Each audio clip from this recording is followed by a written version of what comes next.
ما برگشتیم دوباره با این حرفای چرته پرته مدگل که میگه که نه میمون پشکل پرت کن، شما نباید شلوارتون بکشیم پایین پشکل بارش پرت کنین که این کسوشیرا رو میگه که مثلا بگه من جنده نیستم که هست و طرفدارا شماستن، طرفدار مدگل مادر جنده همین آیسان اسلامی میگه که زیر پست این بدبخت مدگل ننویسین جنده، ننویسین فوش ندین.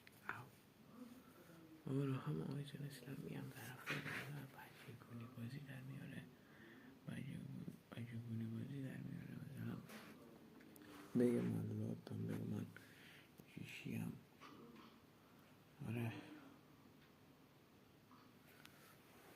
تا ویدیوهای جدیدتر خدا نگهدار.